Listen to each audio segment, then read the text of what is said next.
hello, happy flipping Friday, and welcome to my Casio for your sub. My name's Ben, and today we're going to discuss what this channel is and why you might want to stick around.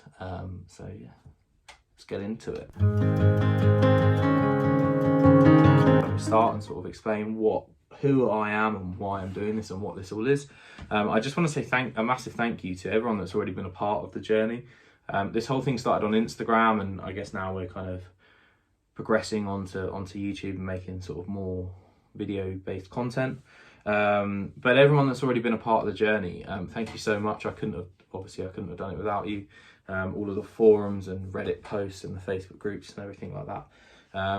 Most people sort of found this page through and the channel through. I really appreciate it, and thank you. You guys are amazing. And for anyone that's joining for the first time, welcome. I hope you very much enjoy the content that we create, and I look forward to seeing you hopefully soon. Today we're on the old SKX. I didn't get this with the black bezel, actually. It was already modded when I got it, but I just got this in the post actually today, and I'm really enjoying it.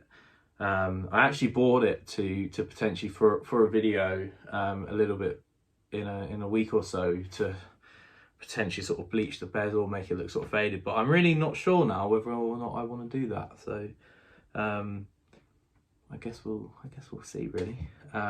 Reason for doing this is my brother sent me a post actually, and it's kind of an old sort of wives' tale kind of thing as to where it sort of originated, but it's sort of about a guy who trades a paperclip. I don't know if you can really see that. Trades a paperclip for a house.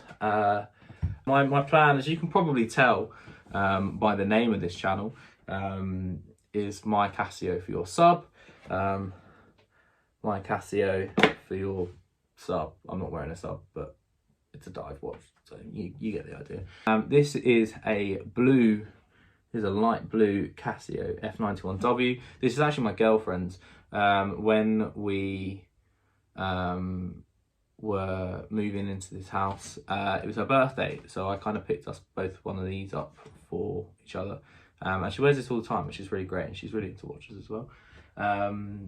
And yeah, so my one sort of was sacrificed for the channel, so this isn't my one, but so that became the sort of basis of it, and I wanted to sort of had a few sort of things in the collection that I thought, and I'd sort of tried to do a sort of similar thing about a year previously with an Amiga that I had, and I put some feelers out and nothing really kind of caught on. So I sort of thought, well, if I'm going to do this, I have to start right at the bottom and try and get as sort of far up to the top as I can. Everyone knows what Casio is. Everyone's had a Casio, whether you're into watches or not. Like, everyone knows what they are. And everyone also knows what a Submariner is as well. It's that and the Speedmaster are probably two of the most iconic watches ever. Or biggest rule about it is I can't add any sort of money on top of things. There's been a few things where like a few other watches that I've just had around have sort of been thrown in, but nothing like significant. But yeah, no sort of extra funds have been sort of thrown in or added onto it, apart from obviously shipping costs. But when you're trading watches, obviously the other person's probably got a shipping cost as well, so it kind of balances it out a little bit. The next watch that after the blue Casio that we had in was this Casio World Timer.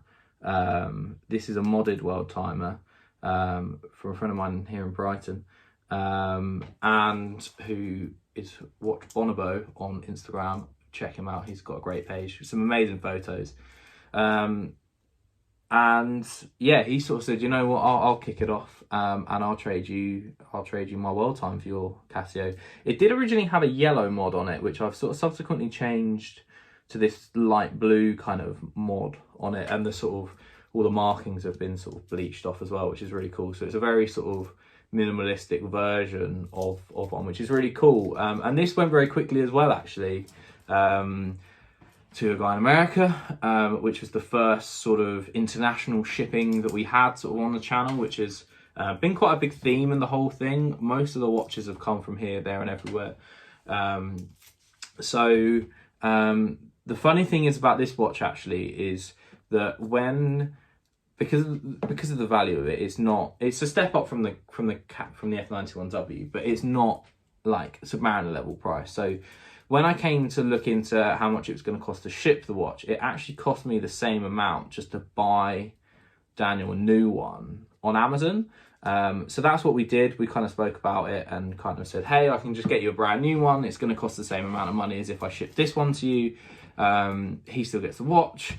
And even quicker than if I'd posted it to him. So I actually still have this one, which is really cool. And I don't wear it as much as I maybe should do, but it's a really cool watch actually. And I should wear that more often. It's going to get more wrist time, I promise. Okay, so the next watch that we traded, in which we traded said Casio, was for a Timex Batman GMT actually. It was a really cool sort of quartz GMT watch. I'll put a picture up. Put a picture up here. It's a really cool watch actually, and it was one that I'd seen a few people's photos of. They were really cool. They'd always sort of piqued my interest. Again, they're not.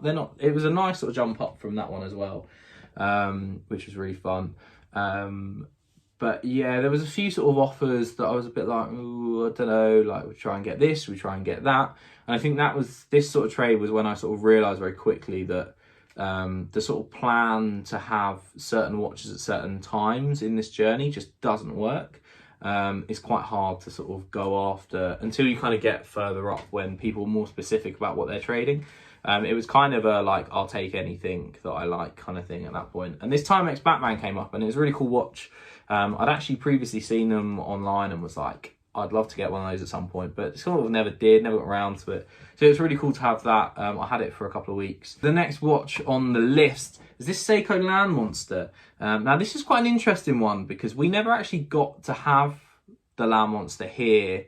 I never got to have it on wrist. I never got to take wrist shots or anything like that with it, which is a bit of a shame. But sort of as I mentioned with the Timex, that the trades were so rapid fire that by the time it came to sort of confirming the deal with the Seiko and having everything looking like it was going through, I posted some feelers out there and some teasers on the page, and someone got in touch and sort of said, I will take that off your hands right now. So they offered the next trade, which is really great. And I guess, and it all worked out really well as well, which is really nice. So the guy who had the Seiko sent it to, sort of bypassed me and sent it to who it was the end destination. They sent me my watch, I sent them the Timex. It was all good. And yeah, we went from there really. The Below was a really cool watch. I didn't have it for too long as well. I think it was a kind of a couple of weeks or so by the time it actually arrived. And this was another one that I had, I'd already set up the next trade for this, and it included another watch that I had at the time that sort of wasn't really getting worn as much. So it was going to be the two for this other watch, but unfortunately the secondary element of the trade had gone missing, and we thought that the bag that it was in was stolen, but fortunately it was just misplaced. So as soon as we knew we were getting it back, my girlfriend and I went back to my girlfriend's hometown where the bag had gone missing, collected it, and then on the way back we actually made the next trade, which was really cool. So again, I didn't really have it for that long. I didn't sort of get to wear it for that long, but it was very cool. Yeah, so it was a great watch. Again, another one that I'd very much like to have in the future. It was a very cool watch. Next trade I want to talk about is kind of the big one in terms of how everything was going and the sort of progress. And that was the Rolex Oyster that we had in, I believe it was from the 70s. I think it was 74 or 71 or something. It was around the early 70s. Very cool 34mm Rolex Oyster, no date, bog standard, sort of, you can't get more simple and more elegant, and it was absolutely stunning. Obviously one of my favourite watches that we had in the journey. It had an absolutely stunning sort of brushed steel dial, which I hadn't really seen before, particularly on an Oyster model, which was absolutely lovely. And yeah, so that hung around again, not very long, and we had the next trade all lined up. So anyone who knows me knows that I'm a massive fan of Omega. I'm a massive fan of the space race and sort of the moon landings and everything like that. And the next watch we had was one that was very special for me to have in, and that was an Omega Speedmaster Reduced. This is the 39mm version of the sort of iconic Moonwatch. Obviously the Moonwatches are 4 times the price. This was a really cool trade. It was sort of, I think some people saw it as a bit of a sidestep in terms of what the sort of value was, and but I didn't really care. It was really cool. It was really cool to have an Omega chronograph back in the collection. I've had a few sort of vintage Omegas, so it was nice to have a bit of a sort of a neo vintage one from the 90s. It was a birth year, speedy as well, which is really cool.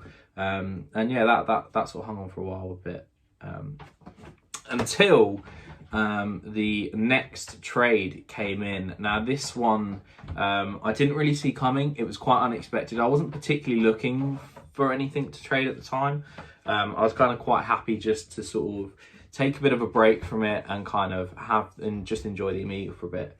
And I'd sort of put a few feelers out there and sort of said, you know, the only thing I'll really sort of trade it for was this or that, or a Seamaster or an Aquaterra or something like that, and sort of trade it up a little bit and wait for the right thing. But I got a message actually from a guy who was selling his Tag Heuer Carrera CV2113. Now this was, as I said, very unexpected.